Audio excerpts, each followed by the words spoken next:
এবার উত্তর পূর্বে রাজ্যের ত্রিপুরার 10,323 চাকুরি নিয়েও আবারও কি বিধানসভাতে শাসক দলের মন্ত্রীরা এই বিষয়টা কি তুলে ধরবেন?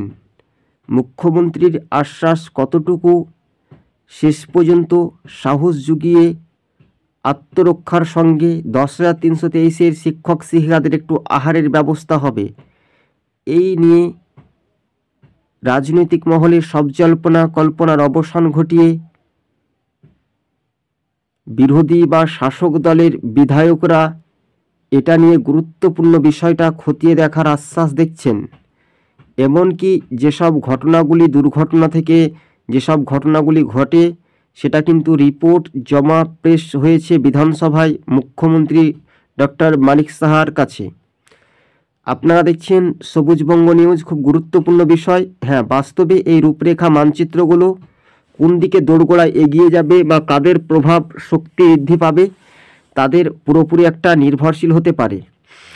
যেমন সুদীপ রায় বর্মন তিনি প্রতিবাদ করেছিলেন বিধানসভায়, অন্যদিকে বিজেপির মুখ্যমন্ত্রী তিনিও বিষয়টা দেখেছেন যে খতিয়ে দেখার পর তাদেরকে চাকরি নিয়োগ করানো হবে। কিন্তু এই কবে চাকরি পাবে, চাকরির আশায় বেকার যুবদের এখন ভবিষ্যতে অন্ধকারে বলে এটাই মনে করানো হচ্ছে।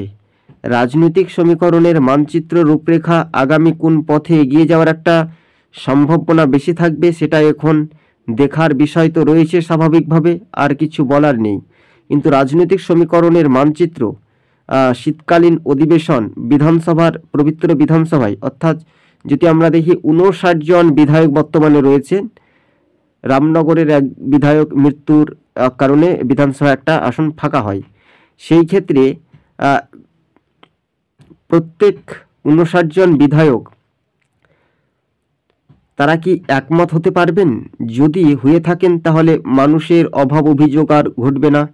রাজ্যের আইন শৃঙ্খলা পরিস্থিতি মানুষ কতটুকু উজ্জীবিত হয়ে কাজ করবে, তাহলে ভারতীয় জনতা পার্টির একটা সুনামি করবে। কিন্তু পাহাড় ও সমতল মিলে যে রাজনৈতিক সমীকরণ সেটা কিন্তু বারবার করে অতীত বর্তমান ভবিষ্যতের কথা তুলে ধরলেও শেষ পর্যন্ত পবিত্র বিধানসভাতে মন্ত্রী সুশান্ত চৌধুরী, রতনলাল নাথ, স্বয়ং রাজ্যের মুখ্যমন্ত্রী ডক্টর মানিক সাহা এবং বিরোধী হিসেবে যে সিপিআইএম তারা বিরোধী দল হিসেবে কিন্তু আমরা বলতে পারি বিরোধী দলের একেবারে মর্যাদা পেয়েছে মোথা দল। সেক্ষেত্রে বলা যেতে পারে সব কল্পনার অবসান ঘটিয়ে রাজনৈতিক সমীকরণের মানচিত্র 10,323 চাকুরি নিয়েও কিন্তু আবার লোকসভা ভোট আসছে। কতটুকু তাদের আশ্বাস পাবে, কতটুকু তারা উজ্জীবিত হবে, তার প্রভাবটা কিন্তু বিস্তারিতভাবে আপনাদের সম্পর্কে সবুজবঙ্গ নিউজ আলাপ আলোচনা করছে। হ্যাঁ, বাস্তবে রূপরেখা হিসেবে আপনারা বলতেই পারেন যে আগামী দিন ভবিষ্যৎ কি হতে পারে বিরোধী বা বিজেপির। তবে এই বিষয়টা মুখ্যমন্ত্রীর কাছে তারা করজোড়ে আবেদন করছেন, অনুরোধ করছেন যাতে তাদের যোগ্য যারা পরীক্ষায় পাস করেছে তাদের যেন চাকরিটা হয়।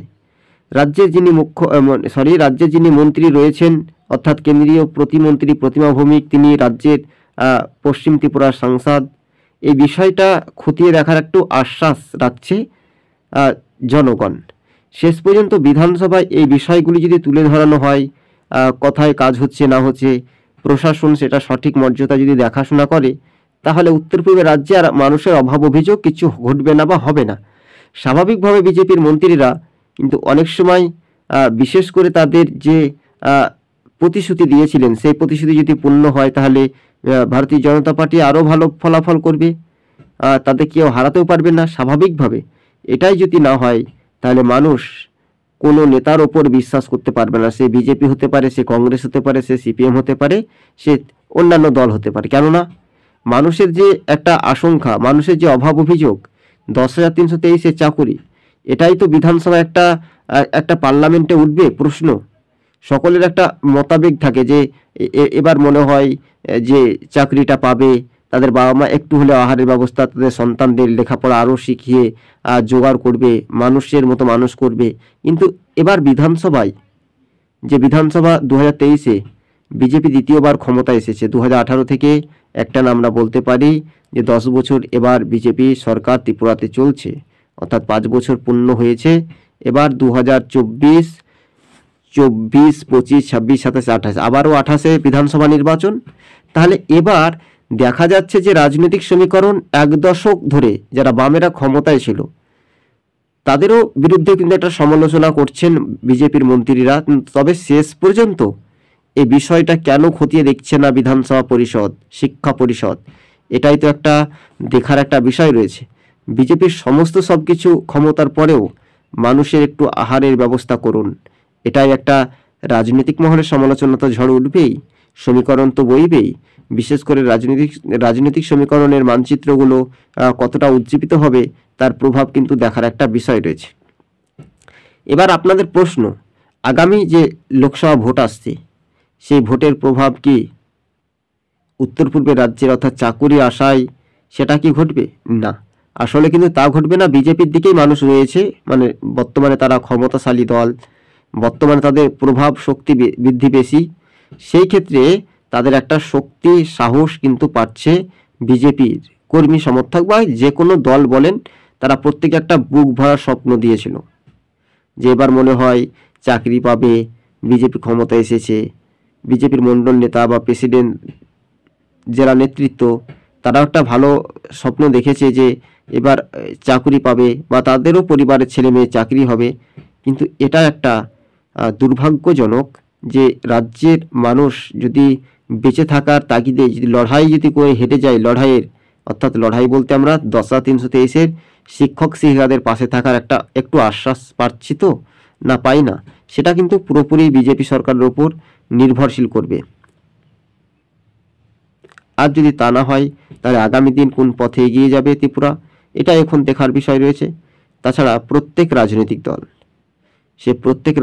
দল দলমত নির্বিশেষে তারা একটা আশ্বাস পাচ্ছে যে এবার চাকরি পাবে। চাকরির আশা একটা বড় যন্ত্রণা, সেটা কিন্তু রাজ্য রাজনীতির সমীকরণটা বদল হতে পারে বা বদলে যেতে পারে। হ্যাঁ, বাস্তবে এই রূপরেখা মানচিত্রগুলো কতটা উজ্জীবিত হবে তার প্রভাব কিন্তু আপনাদের কিন্তু ভোট বাক্সে দিতেই হবে।